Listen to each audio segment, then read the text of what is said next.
Trail and ultra runners, what is going on? Welcome to another episode of the Koopcast. As always, I'm your host, Coach Jason Koop, and on this episode of the podcast, I've got a good one for you.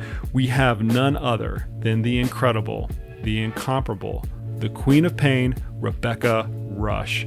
Rebecca's athletic accomplishments and exploits are absolutely legendary, and they could fill an entire library. But for the uninformed, here's just a quick sample. She has won the Leadville Trail 100 mountain bike 4 different times. She's a 7-time world champion across a multitude of different disciplines. In 2019, she was inducted into the Mountain Bike Hall of Fame. She has summited Mount Kilimanjaro by bike, and in one of the craziest, absolutely amazing things I have ever heard of, she is the first and only person to swim the length of the Grand Canyon in winter. I said swim, not raft, not run alongside, not fly over, swim the length of the Grand Canyon in winter. And she did it over the course of 18 days. And to top it all off, Rebecca has an Emmy for the incredible film Blood Road. All of you guys should go check out that documentary after this podcast if you've not already done so. It's really neat, absolutely amazing, incredibly inspiring. Rebecca's moniker, the Queen of Pain, really goes down to who she is as an athlete. She is renowned for being able to dig deeper and go further into the well than any of her peers. And I wanted to find out exactly how she does that during the course of this podcast. I had a lot of fun with it. I'm going to get out of the way. Let's get right into it. Here's my conversation with the Queen of Pain, Rebecca Rusch.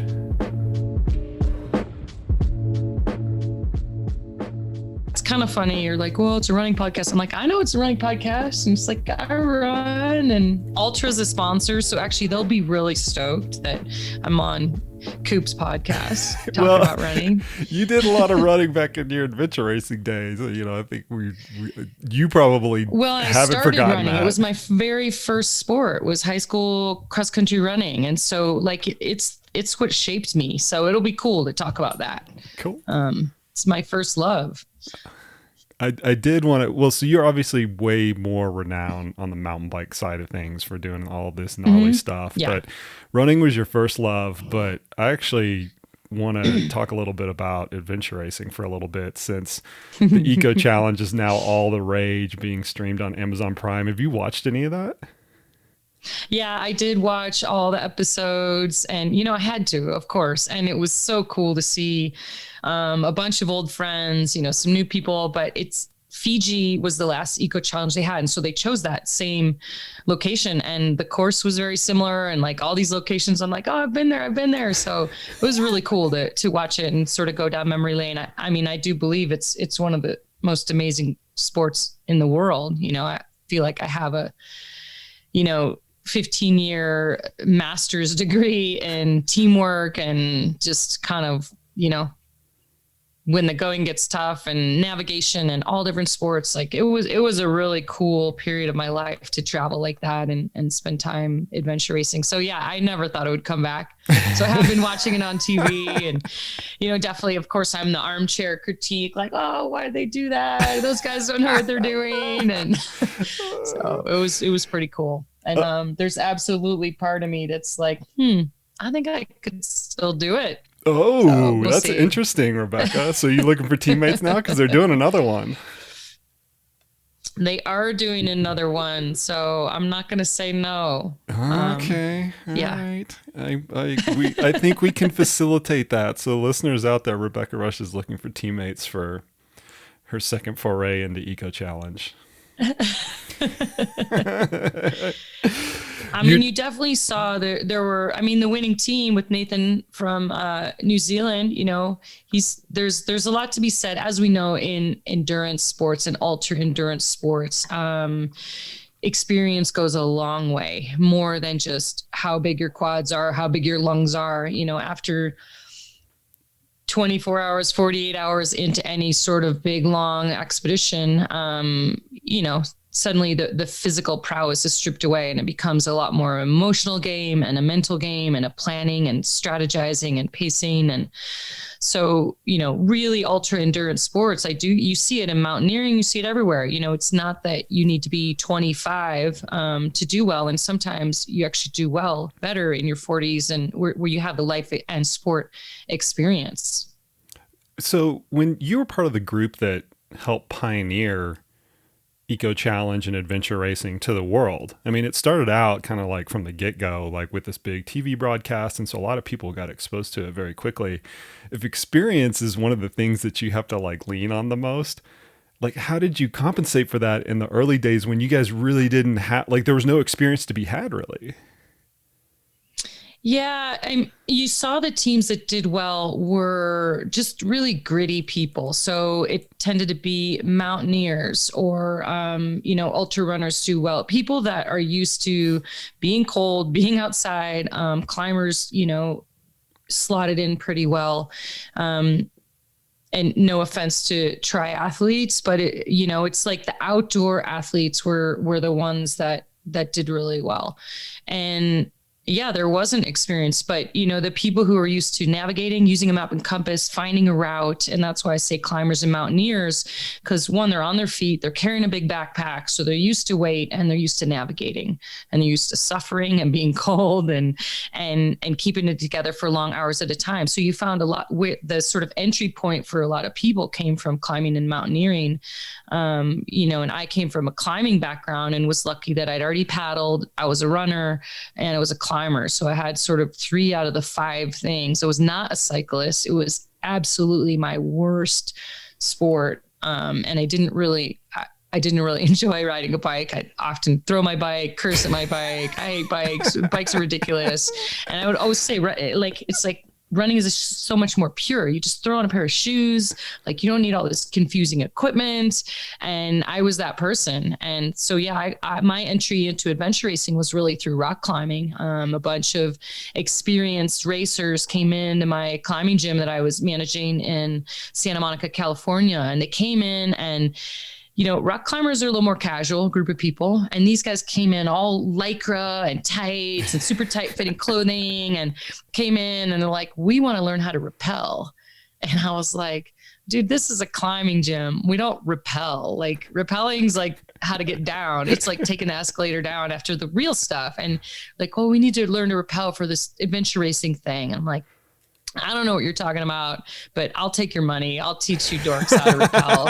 And it turned out it was like the legends of the sport. John Howard, Ian Addison, Kathy Sasson, Robin Benincasa, like these people's names, but they didn't really have climbing skill. And so, and they didn't fit in. You could tell at the moment they walked in the door, but I took their money, taught them how to rappel, taught them how to streamline their climbing systems a little bit better. And then of course got recruited because they're like, oh, hey, you're female. Oh, hey, what do you do? Oh, you run, you paddle and you climb. And so I got roped in really just from those people walking in the door. And, to answer your question, how do you get experience in a sport that was kind of new? I had a lot of the ingredients already, but really I surrounded myself with people like the folks who walked in that day who had a few years under their belt and they had experience and, they saw potential in me and took me along for the ride. And that was, 10 years of managing my own team and putting together sponsorship and, going around the world and filling 2 passports. And it was definitely a big leadership, growing, amazing experience for me. And it changed the trajectory of my career, which was really cool. I left that job. I had a great job, a dream job running climbing gyms, and I had a business degree. And so I was like using my college degree. And then this whole eco challenge stuff came up and I was like, I'll just go on this one trip. It's a trip to Australia. We won the first race we'd ever done and I had in Malibu and I was like, what? So ended up, getting a free entry to Australia. And honestly, I thought that was going to be, one trip, go do this thing, try not to get bitten by a snake in Australia and then come home and get back to a regular job. But that really was the catalyst that started, 30 years of being a professional athlete, you know, and now turning into a mountain biker, which was my worst sport. I'm not even joking. I was so bad at it. That is so hilarious. So you'll love this. So yesterday I recorded a podcast with one of my athletes who was in this most recent rendition of Eco Challenge. His name's Corey Woltering. You might remember him from Team Onyx. And he was your client. So the person that came into the climbing gym and they needed to know how to rappel just to like get this thing done, that was him. I mean, he got pulled into this thing. That whole team came together really at the last minute, like a lot of those teams. And he had an endurance background, right? Good triathlete, good ultra runner, good trail runner, but no rock climbing skills, no water skills, like kind of like nothing. And so he had to take all these like crash courses and doing these things. Man. He got it, he got it done. And he did the best he could with the time frame allotted, because as you mentioned, like those skills take years, not just days to develop. Right. But like hearing you describe the people coming into the gym going, hey, we need to learn how to rappel. I'm like, yep, that's kind of what we were having to do. Like, it's just the situation it was, And Corey wouldn't mind mentioning that. A coach and I mean, it's funny. And there was stuff that I didn't know how to do either. I was pretty new at navigating, and you just sort of follow along, and you're humble enough to ask for help, which it sounds like Corey did for you.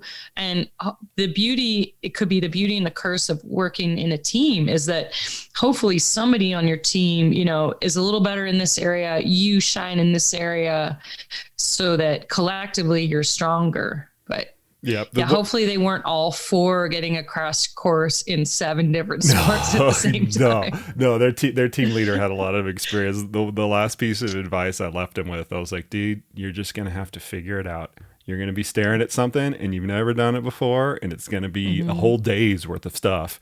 And you're just going to say, okay, I'm going to figure this out, and I'm going to figure this out with my whole team. And they did. They definitely had a good time out there. I've got a rumor before we go off of adventure racing that I want you to clarify for me. This has been like burning for probably like the last 15 years.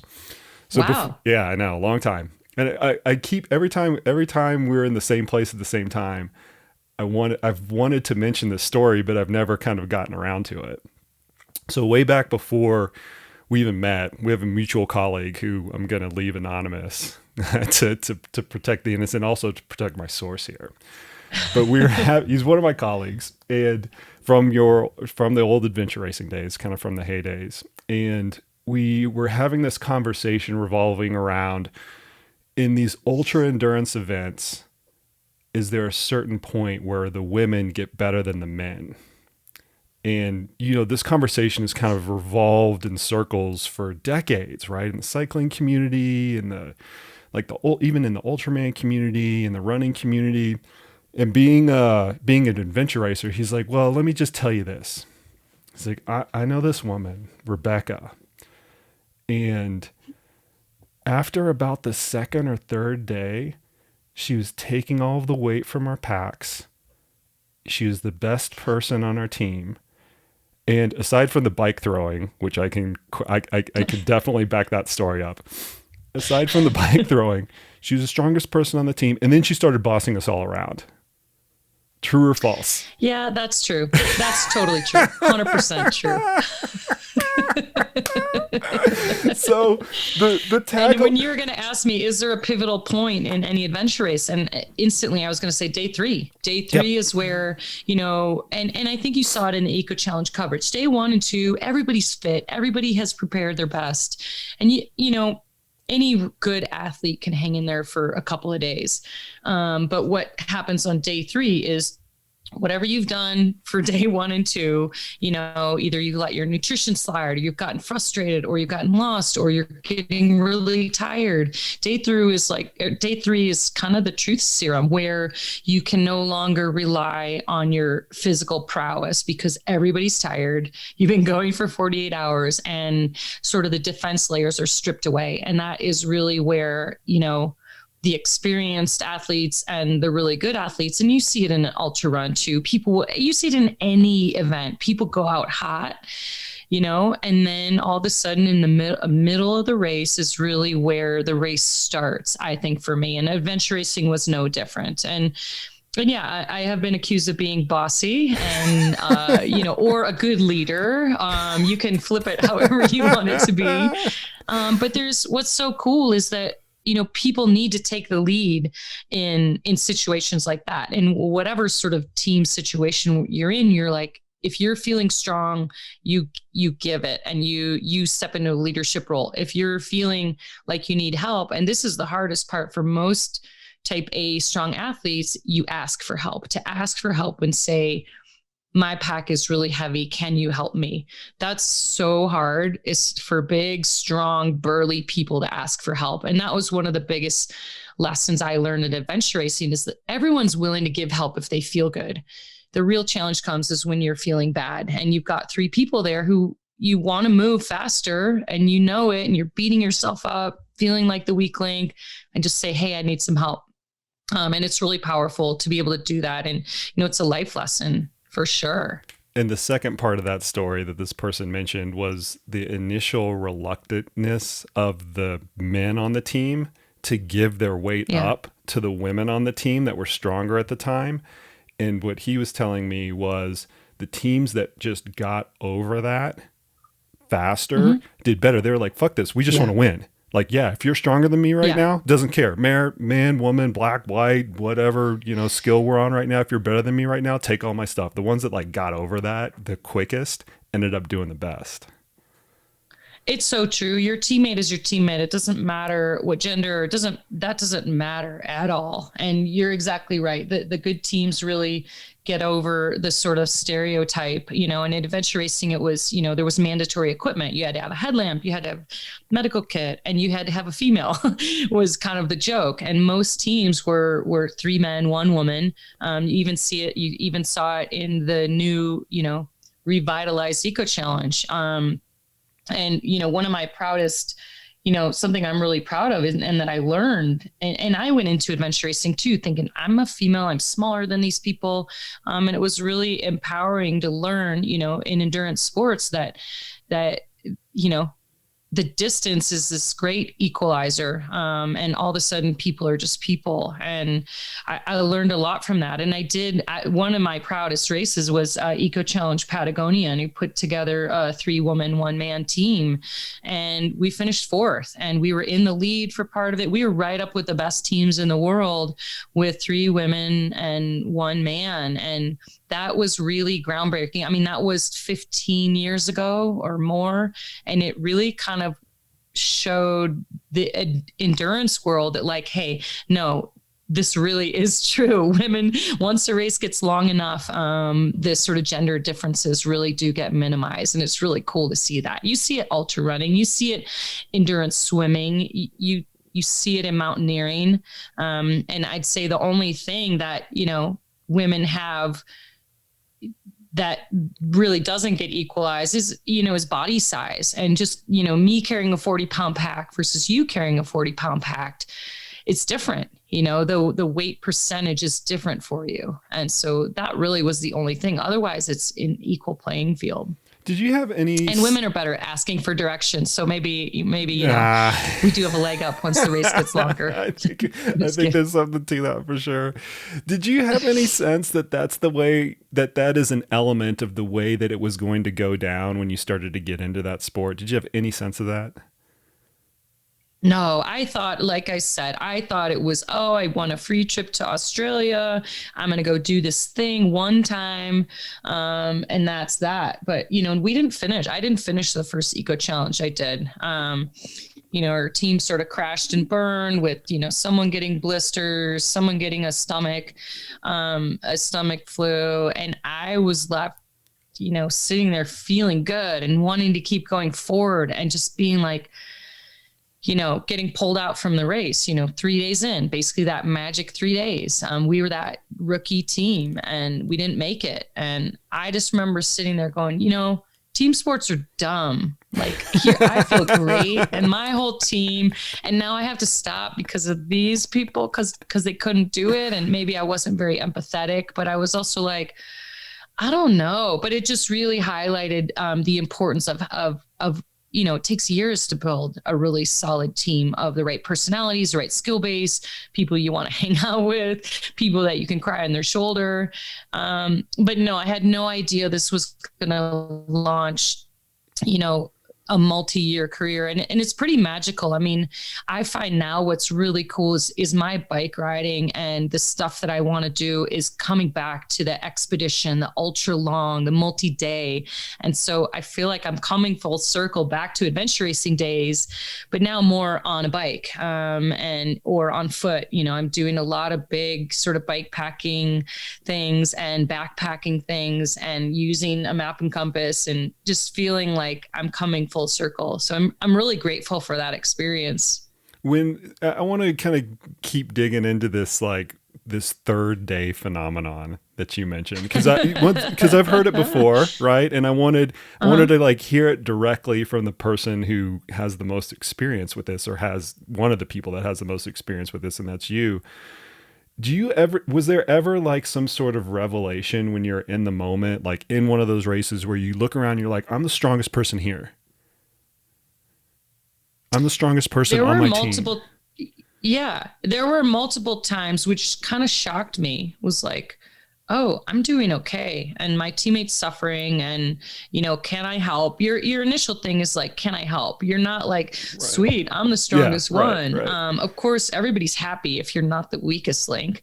But initially, it's like, your team, you're like, how can I help? And I remember feeling really grateful when I could help, instead of there were also times where I'm just barely hanging on myself, and I'm like, I couldn't carry a feather for you. I'm just hanging on. And you're like, oh, please let this pass. One of the first bits of advice I got from Kathy Sasson, who was a veteran adventure racer and one of the first people I met that first year of Australia, she said to me, and I've used these words in running, bike racing, everywhere, is that, no matter how good or bad you feel, it won't last.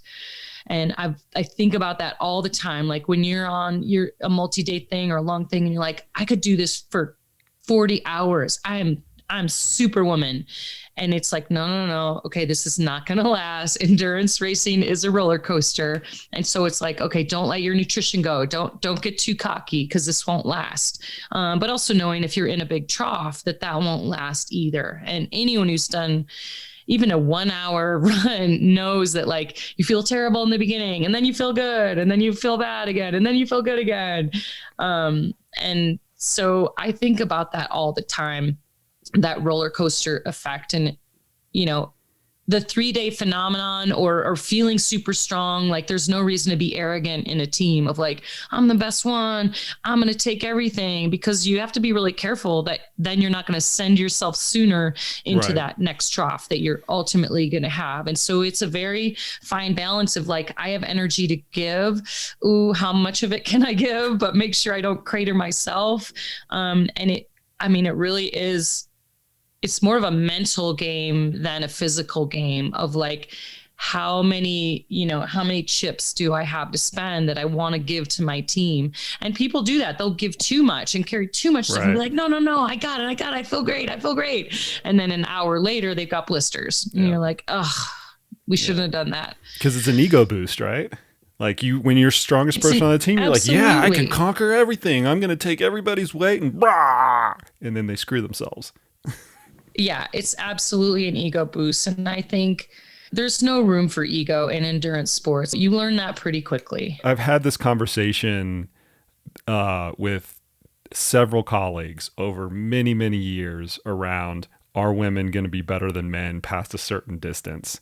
And they've tried to like the scientists and the coaches and the pundits and things like that, have tried to slice and dice it several ways, right? I mean, they look at the physiology, and then they'll look at statistics and all these regression equations and things like that. But to be honest with you, the most compelling argument that would indicate that women can get better than men past a certain distance are the anecdotes from adventure racing. I always look back to that, because I'm like, if there is a compelling reason, we're probably not going to be able to like find a mathematical model. There's always going to be holes in the physiology and things like that. The performance when the athletes are actually doing it is that's always where the proof is, right? That's the proof in the pudding, or the performances. And so those types of stories and those types of anecdotes, I've always thought is like the most compelling argument to support that idea. I mean, I would love for science to be able to actually break it down, but you're exactly right. We sort of know that. I've experienced it firsthand of, some big 180-pound huge guy, giving me his backpack after a few days because he can't carry it. And so, I have that experience, and that's not saying I'm extra special, but the gender difference is really interesting. And I would love for the scientists to explain it. I have a feeling that, they can explain the physiology of it. Yeah. I have a feeling there may be an emotional or mental component to it that we cannot measure, and we don't understand. And guys out there, I'm not saying women are better than men, or we're just saying that we're different. Yeah. And, that's the beauty of a team, is knowing your teammates and at what point somebody's shining and what point somebody needs help. And then it flip-flops. Yeah.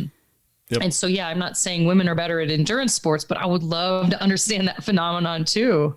Well, everybody would, but the limitation of science is it tends to look at isolated, singular variables. And that's the scientific method, right? You test something and does it work or does it not work? Then you test something else, does it work or does it not work? But performance integrates all of those. And it's almost impossible to integrate all of those in science because you don't know the weight of all the proportions and things like that. And so those things that you mentioned, like the psycho-emotional component of it, and maybe there's some physiology, like who knows what concoction of all of that makes it work? And how would you ever test for it and explain it and things like that? So I always just go back to the performance will dictate whether or not that's going to be true. And if we see enough performances, that's good enough for me. So what other sports other than adventure racing? I mean, I know you've seen this, I've seen it in endurance cycling, but where is this, like at what distance in running or other sports do you feel like is that day where, is it day 3 that it flips, or is it 100 miles, or is it, where do you see it flip? Yeah, I don't know. I mean, on the running side of it, we don't have enough performance data to compare and contrast. I mean, there's always these stories of women outright winning ultramarathon races, 100-mile distance, 200-mile distance, and things like that. In my opinion, there's not enough of those performances to paint a good context of, is this actually true? Because the field kind of dictates what goes on there. But that's why I say adventure racing is the great context, and especially when you were racing, because you guys had fantastic competition, top to bottom. All the teams were really good. They were high quality athletes, and when you're putting lots of high quality athletes together in the same environment, that's what creates a performance context to actually look at and say, okay, what's going on here? So I don't know. I mean, I don't know if 3 days is the magic day or not, but it's definitely a cool anecdote from adventure racing. And it's just fun to talk about as long as you don't get too wrapped around the axle about it, which some people tend to. Oh yeah. Yeah. It'd be fun to take you on an adventure expedition one of these days and see what happens. And I mean, bike packing that's gotten really popular right now too. Yeah. And it's kind of fun to see people going out exploring and doing multi-day adventures, in their own backyard. I think we're seeing that on foot and on 2 wheels. That's been kind of an interesting sort of trajectory that I think it's not just COVID related. It's not just 2020. That sort of exploration has been coming for a while, and you see it in the explosion of ultra endurance events and people, getting away from typical cross country or cyclocross, and they're wanting to go a little further and deeper into the woods. And I think that that's a really cool thing that's happening right now. Well, further and deeper, that's going to be our next topic, because that is your thing. I mean, you are known for being able to dig deeper than anybody else, find that reserve of whatever you have, and come out the other side of it. I'm going to link some pieces of your bio into the show notes. And whenever I read it, I just get a chuckle because it's like some of the stuff that you've done is just hilarious. Like, it's like, really, people sign up for this stuff? Like voluntarily, people will like do this to themselves. And I am in an ultra endurance and I think it's hilarious. So that says a lot. But kind of what I want to get to know a little bit better, and I think what will resonate with the listeners is that, when did you figure that out? Like, when did you figure out that you had an aptitude for going to the well, for being able to dig deep in these ultra endurance, incredibly arduous events? I figured that I got an inkling of that and started to figure that out in high school. My very first sport was running. And, my family was not athletic. I didn't grow up with that kind of experience. And I joined the cross country running team my freshman year because my next door neighbor was a little bit older. I kind of like looked up to her. She said, if you join the cross country running team, one, you'll never get fat and you get a free sweatsuit. And I was like, okay, for going into high school, that age of a girl, like, you're body conscious or whatever. And they were like those sweet cotton sweatsuits, that like same color, top and bottom, the hoodie, like, and so I joined the cross country running team, not because I was really attracted to sports or anything else, but it really did change my life. And, as part of the cross country running team, then you were also expected to run track in the next season, so I had this direct comparison of like, I loved running through the woods and every course was different. And like, I don't know what's around the next corner. And then you have to do the track season, which, I quickly learned that the longer the race was, the better I did and the more I enjoyed it and the more varied the race was. Going around a circle, making left turns really was not that inspiring to me. And so I've always known to have this sort of adventurous spirit and that I do better when it's longer. And, those races were only 2 miles, which seemed like an eternity when you're in high school. And then I remember I went to college and then the races were 3 miles, and it was like, oh my gosh, I don't think I can run that long. It's so hilarious to talk about it's now. So crazy. 3 miles is so long. It was. And it was like, what? College athletes run 3 miles? And so that was kind of a big deal. But I learned early on that, I wanted to adventure and the longer it was, the better I did. In track, I really wanted to do hurdles and like the 100-yard dash and the long jump because I was like, well, they're not as painful as the 2 mile, running a 2 mile around a track. I'm like, I want to do the fun stuff, but I wasn't any good at it, and so I kept trying to do hurdles and long jump and all that. And coach is finally like, no, you got to run the 2 mile. You just stay where you need to be. And we find our path and eventually, that 2 miles became 7-day, 10-day, 24-hour mountain bike racing, ultra endurance stuff. And I think what I started to discover, people have asked me, what is your relationship with like going and doing these really painful, hard things? And, really it's that's my teacher. The trail is really my teacher and who I am, when all of everything's stripped away, all my defenses are stripped away. That happens out on the trail on a really long adventure. When you have one of these big adventures in front of you, you tend to do a lot of planning in advance, especially, I don't know what it was like kind of in the earlier part of your career, but I know that when you've like taken things on like more recently, like in the past 10 years or so, like you look at it, you're very thoughtful, you're very deliberate, you're very conscientious about what you're doing. Do you look at that and go, okay, I have to get myself ready to like go to the well, to like dig into this, part that I might not, ever touch again until the next time I try to do one of these things? Is that like a conscientious part of your preparation when you do these things? Yeah, it's probably a bit of a, lack of self-confidence in myself of like, I'm not the kind of person who's just going to like grab a knife, put a knife in my teeth and go out into the woods. I'm like, oh, I need to make sure I have everything. I'm really prepared, like control the controllables because I probably, don't have a ton of confidence in myself. I mean, I know I can go long. I know I can be out there, but I hate being hungry. I hate being cold. I don't like when things don't work. And so maybe that's that, there's a controlling Virgo side of me that wants to make sure I'm prepared. because I know it's going to be scary. I know it's going to be super hard, and I don't want it to be like, oh, I forgot to bring batteries. Like, what an idiot. And the cerebral part of a big expedition planning, it's something I actually really like, because it's, like I said earlier, it's more than just how big your legs are, how strong your lungs are.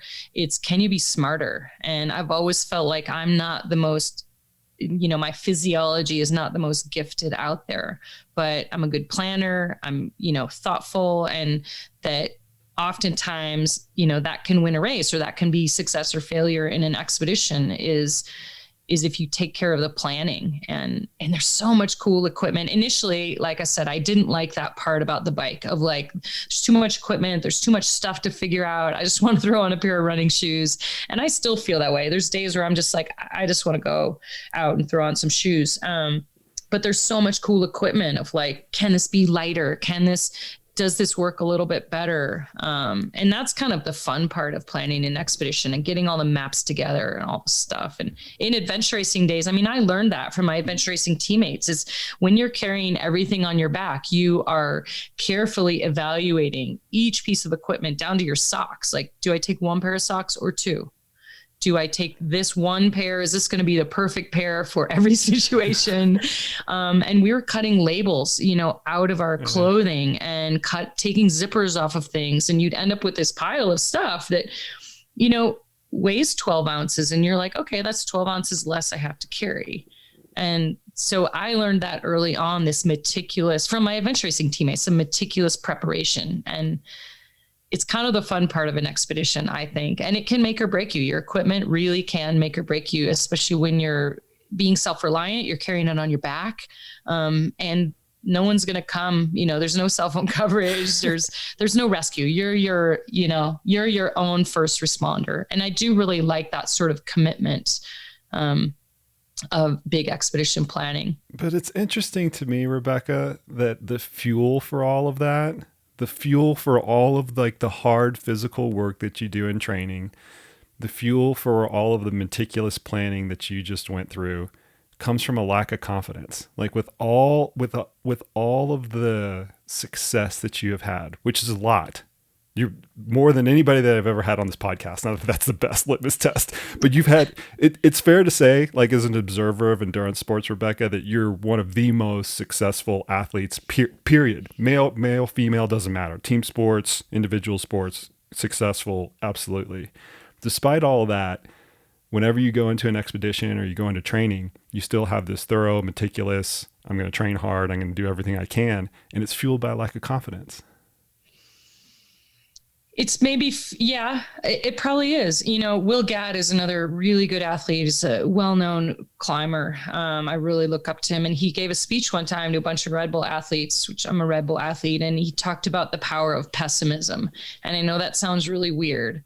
But in my training, or, you think about, well, what are my competitors doing? Are they training harder? Are they doing more? Am I doing everything I can be doing? And no, I could be doing a little bit more. And I think maybe it's not potential, maybe lack of confidence isn't the best way to describe it, but the fact that like I could be doing more, it's a lack of arrogance, really. Mm-hmm. Like, the best athletes I know in the world think they could be doing better, and they think there's another 1% that they could get. And I think that's where it, it's not lack of confidence, it's lack of arrogance.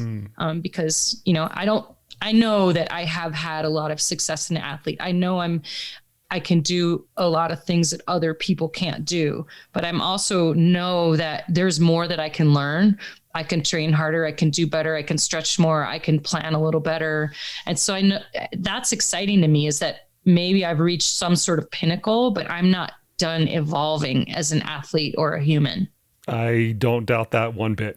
Like knowing you just very briefly, and the way that we know each other, you're going to be improving for forever. Is your training harder, or is the racing harder? Because you do a lot of hard stuff, but you also train hard. Is there one, like, can you put a pin on if one is harder than the other? The training's harder for sure. It's always been harder for me to have that day-to-day commitment. It's raining, you don't want to go. Your coach says you're supposed to do this, you're supposed to do that. That is this long-term commitment thing. Whereas when you get to a race, that's the icing on the cake. And there's so much energy, there's so much excitement. You plan for it for a year. You really want to get to the finish line. You really want to see what's out there. And that's the easy part. That really is the icing on the cake. And that's what has to fuel somebody when they're training for years in the middle of the winter and all that, to get on their trainer or go, do something they don't want to do, is really thinking about that goal of a race. And that's why people are like, well, why do you race? Or, race is a 4-letter word for a lot of people. And for me, events are important because that's what gives you the commitment in that day-to-day grind of putting in the time. And we all know, I've showed up to races where I'm not fit and I'm not trained, and it's dangerous and it's awful and it feels terrible. If you go somewhere and do something big and you're unprepared for it, it's a terrible feeling. And so, training works, but it takes this ongoing commitment that is really hard. None of us are perfect every day. And I have sort of this, what I call the 80% rule, with my coaches, is that I've never done 100% of my training 100% of the time. It just doesn't happen with life and illness and lack of motivation or whatever else is happening. You just never get everything that's on the paper. You probably know this from your clients, and you're like, ooh, I'm going to tell my coach I did that. Oh, I forgot my heart rate monitor, but yeah, I did it. There's all sorts of games we can play, but I never have done 100% of what my coach has asked me, but, I usually hit about 80%, 100% of the time. And that's pretty good. And that works pretty well. And I'm not saying it's okay for people to not do what's prescribed or not do their training, but consistency is really what is key, and if you miss a day here, well, then don't miss the next day and give yourself a break, because I'm here to tell you, even world champions, Olympians, nobody's perfect, and you don't get it all in. So 80% rule is kind of where I'm like, okay, I'm doing all right. And it's enough. But I don't know, maybe you don't want to share that with your clients and coach. No, I think it's better. I mean, we say this cliche a lot, right? Where it's better to be great at being consistent versus great at being great. Like, you have those big peaks and these awesome, one workout days. I'd rather take the athlete that just slowly clips along every single day, very few highs and lows, just kind of how you mentioned, 80%. That consistency is worth a whole heck of a lot, especially in ultra endurance events. You mentioned that before we got on the air that you recently had a virtual event where you kind of let everybody into Rebecca's personal bubble with all the things that you do. And you also just mentioned that you've got coaches and you're a Red Bull athlete, and you're one of these athletes that has access to some of the most brilliant minds in physiology and coaching. You're a Red Bull athlete. They've got a lot of tools and toys, and you can go to them and say, hey, listen, this is what I want to do. You can zap my brain and take my blood and, find all this, really interesting, super scientific stuff up. But at the same time, you do a lot of things that go outside the bounds of what we study in normal sports science types of settings. Fair statement? What you do is outside the bounds of normal sports science. I would say yes and no. I mean, what's interesting is yes, we can measure people's blood. We can measure, sort of how many watts they're putting out. We can measure that kind of physiology. And it's been really cool to be a Red Bull athlete because they do have their athlete performance center. So we get access to some really cool testing and some really interesting stuff. But we, the part that is people are really wanting to measure, sort of the last holy grail, right, is what's going on in your brain and what is your mind doing. And we all know it's your mind and your brain can either be your biggest asset or your biggest enemy. And we did a really cool camp that was 5 or 6 years ago now, or maybe more, with a small group of people and a bunch of neurologists, Red Bull training camp. And they were really trying to figure out what quits first, the mind or the body. And so we were, loaded up with brain stimulators, and they were literally stimulating our brains. Some were placebo, some were not, to see if you could basically tell your brain to shut up and keep going. And so I'd say, some of those things have been real eye openers of, can you measure that? And not quite yet. We can't. But what's really interesting to me, and I'd say this probably happened, I became aware sort of meditation and mindfulness and some of those things about 5 years ago. I went and did the Ho Chi Minh Trail and rode through Vietnam, Laos, and Cambodia. So 1,200-mile expedition, and went to find a place where my dad's plane was shot down in the Vietnam War, and he died there. And during that process, we made a movie called Blood Road, but I was required to journal and voice record every day as part of the film process. And what was really interesting to me on that month-long journey is it's the first time I had journaled or really gotten into meditation. And so in the years following that, I started to really explore my own brain and like, what is going on out there after 3 days in an adventure race and, 1,200 miles on the Ho Chi Minh Trail. And it's the first time I started to articulate maybe feelings and sensations and thoughts. And I really do think that that's a really interesting part of performance that people are starting to latch onto now. And you're seeing it with apps like Headspace. You're seeing people, doing more, stretching, yoga, but sitting there and being quiet. And I've always thought that endurance sports were sort of a moving meditation where you do get into this flow state and you lose track of time and all of a sudden your legs don't hurt anymore. But learning to do that sitting still has been an interesting process that sort of the last 5 years or so I've dabbled in. But anyone who's an endurance athlete knows that you get to a different sort of a state when you're out there in the middle of the night. For sure. And, hear the owls or you hear other things. And it may seem new, but it's ancient. It's like a vision quest for Native Americans or, Buddhist monks who fast and then meditate. I mean, you could take a lot of similarities between what we do as endurance athletes into some of those ancient practices that are really getting to know yourself as a human. And going back to your question, I did just do Rebecca's Private Idaho, which is number 8 of a big cycling event I do. Obviously, we couldn't do it in person for safety reasons, but I didn't want to give up on being a resource for people. And as we know, our sports community is essential to our health and wellness. And, if you can't go to an event, how do you still stay connected to your community? How do you still stay motivated to train for something? So, it's like, how do you still take care of yourself and connect with your community? And I knew people still needed that, including me. My coach was like, what's it going to take for you to get off the couch and get back to your training? And I'm like, I don't know. I need an event. I need people. I need my people. And so that's where the motivation to keep Private Idaho in a different format happened. And so I basically made an 8-week program for people to have access into my world, to my coach, a mindfulness person, a lot of the Red Bull, people that I have access to, professional athletes, and we all train together for Private Idaho, and people designed their Private Idaho courses at home. So they're exploring their backyard. They're learning how to plan a route in their Garmin. They're learning how to stay committed to training. They're connected with the community. And it was so cool I needed it, but it was so cool to see what happened for people of like, I really needed this because this is a really hard time in our world. And you let your personal fitness go and you lose your community. Like those are 2 pretty big things. And to be able to create that in a digital way, and get people outside their own back doors, it was cool. I didn't think it would work, but it did. And it was amazing. And it gives me hope for all of us, but it also reinforces the fact that we need to move as human beings and we need to stay connected.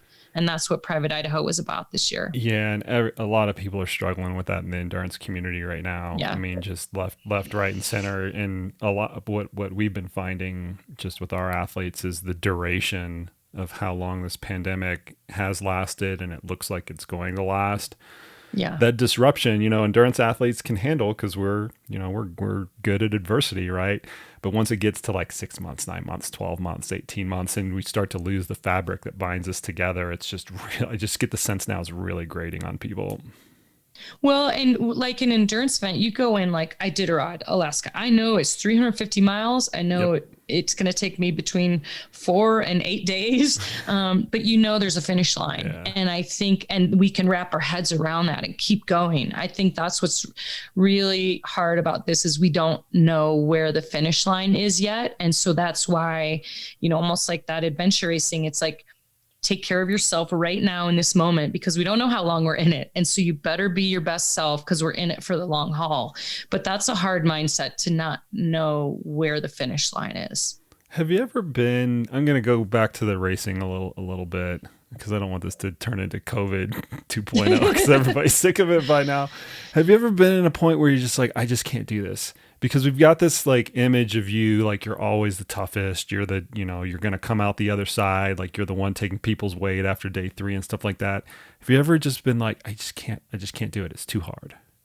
Yeah, I many times I cry all the time. I'll let you guys know that it's hard all the time. And, people often think that the more fit or the athletes that win, that it's easier for them. It's not. Guarantee we're going through just as much pain. It may be for just a shorter duration of time.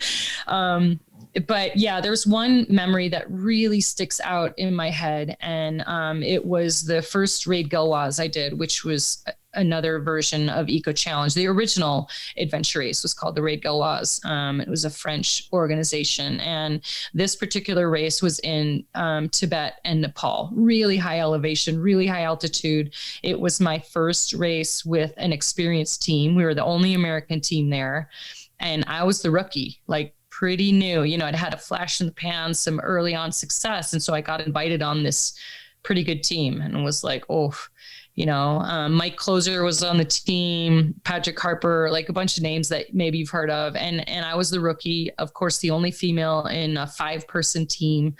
And I'd never really been to super high elevation. And the race started at 14,000 feet and went up to 19,000 feet.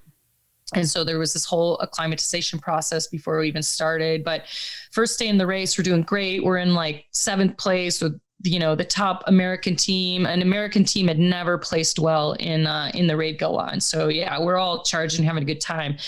Day 2 comes around and we're going higher and higher in elevation. And I'm basically getting pulmonary edema, because I'm going too hard, trying to keep up with my male teammates and digging myself into a pretty severe medical hole and situation. And we got to, literally crawling on my knees, dragging myself up to 18,000 feet and got to that checkpoint there. And the medics, they heard the coughing. They, basically saw the state I was in and stopped us and wanted to pull me out of the race. They kept us there for a number of hours, evaluating us. And while, many of my teammates were like, this is only 2 days in, they're like, come on, they didn't want to be pulled from the race because of me. And of course, I'm feeling guilty. I'm feeling terrible, but it's also the first time in my life, as a climber and an athlete that I felt like I might die. Like I'm really hurting myself physically.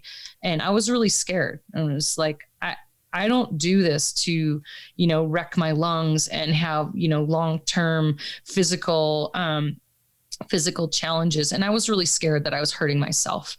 And didn't care about the race at that point. And the medics wanted to hold me there. And we finally convinced them that, look, the safest thing for me to do is get down. And the course was dropping way down to the river next. And so we convinced them, like, it'd be faster if I just get out of here.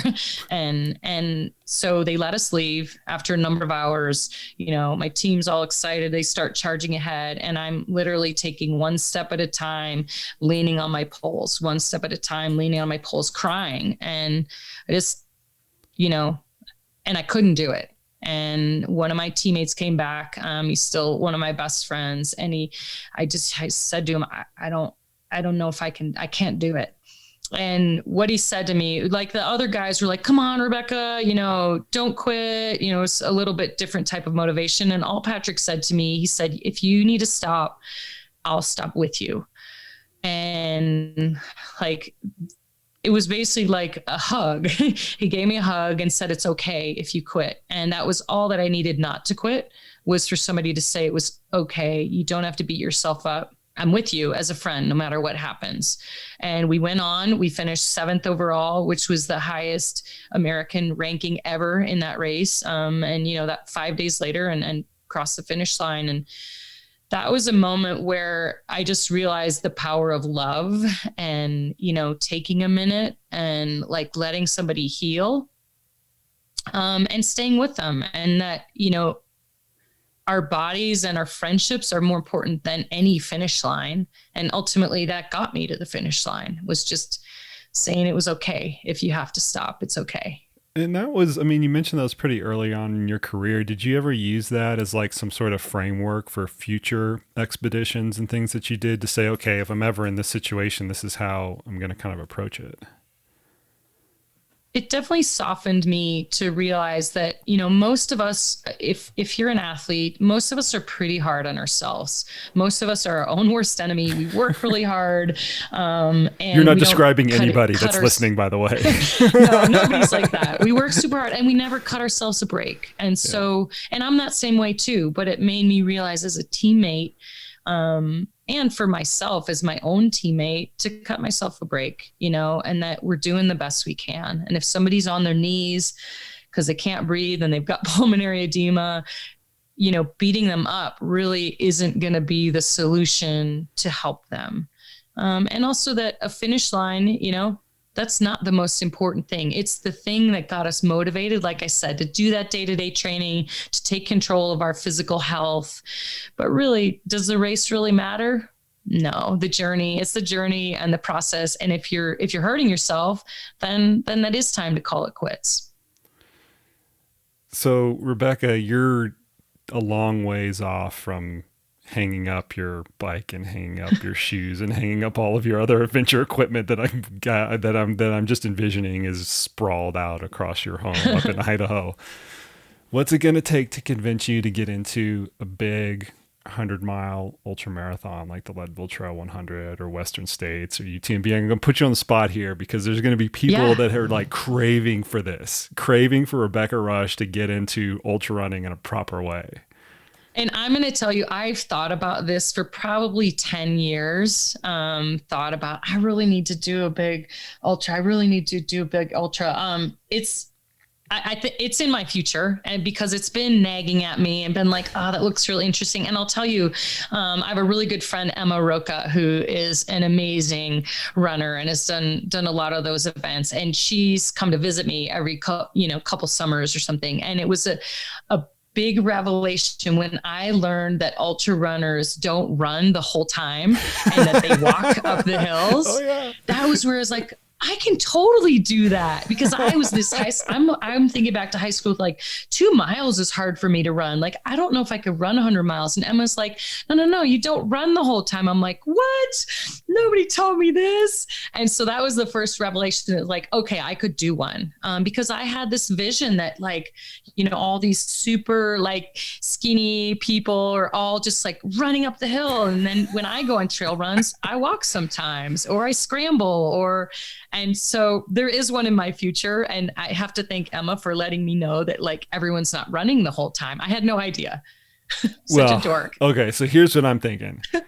I'm thinking hard rock.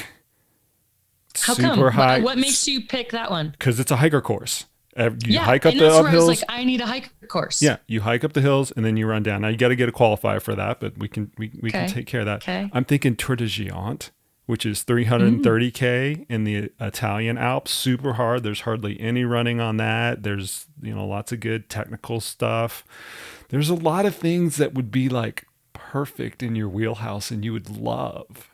I think that's really cool. I mean, it's just like me choosing cross country versus track in high school. Is you find the things that attract you, that you're like, that sounds really exciting to me. And there's so many different races, and you can choose. If you're more of, you want a flat runner's course, you could choose that. If you want like a scrambly rock climber course, you know, I could choose something like that. So it's cool to know that I'll have to I'll have to come and maybe do some research. There is one in Idaho I've really wanted to do, called the Stanhope. I don't know if you know about that one. Yeah, and it's in my backyard. I know the terrain.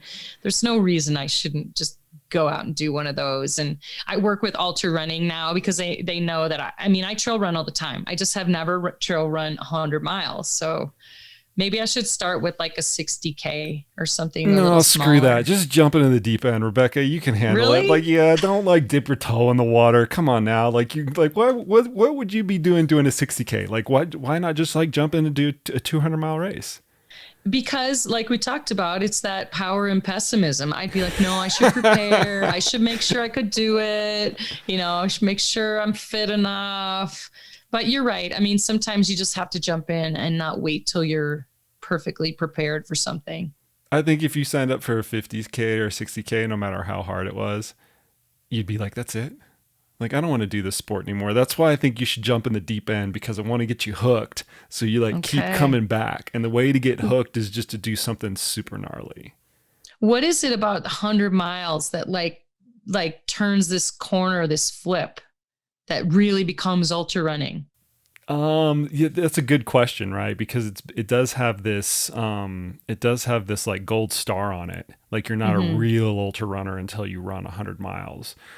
It's far different than doing a 50 or 100K. I mean, in the adventure racing world, it'd be the difference between a sprint and an eco challenge, right? Those aren't even the same sport at that point. Okay. And I really view, once you get up to the 100-mile distance, and particularly like harder 100-mile distances, it is a completely different sport than marathon running, than trail running, than even ultra running, because of the duration of it.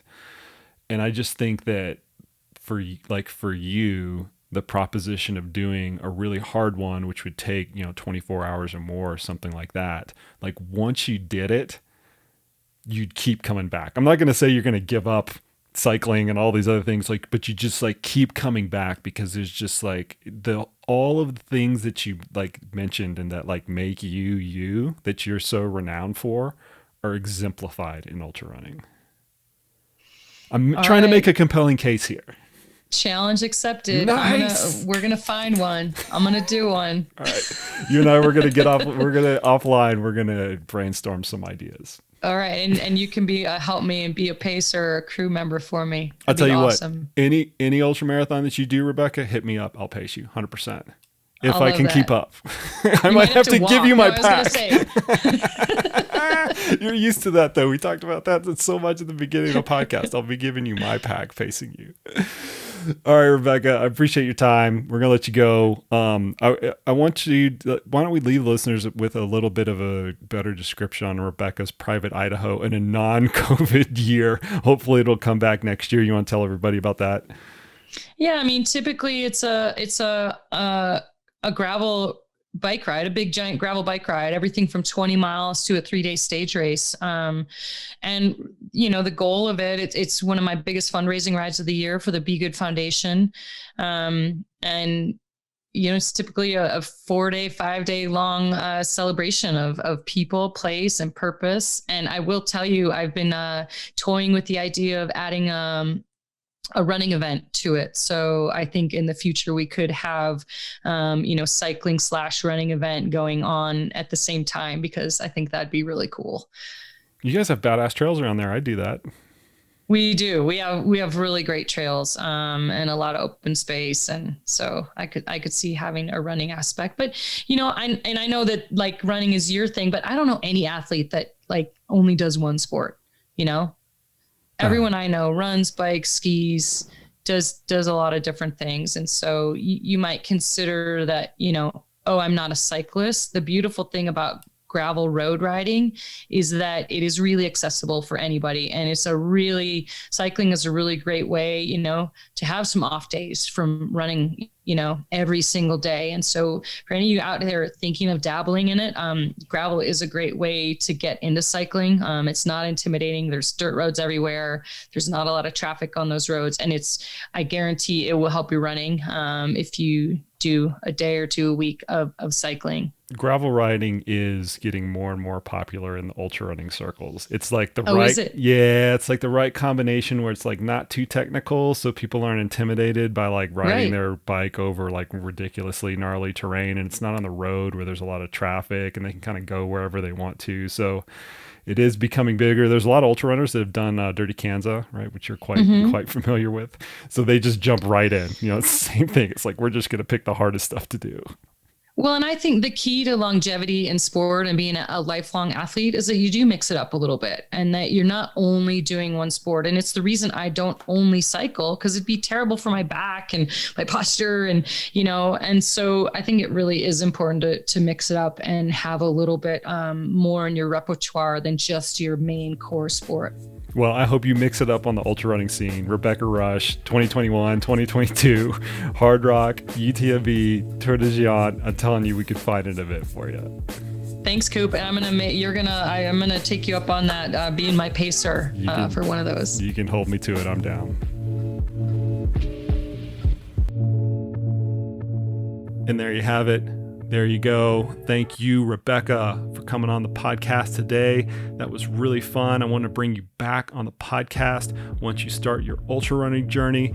For all the listeners out there, go out and hit Rebecca up on social media. Let's poke that fire a little bit and let's get her into some freaking ultra running. It would be absolutely awesome.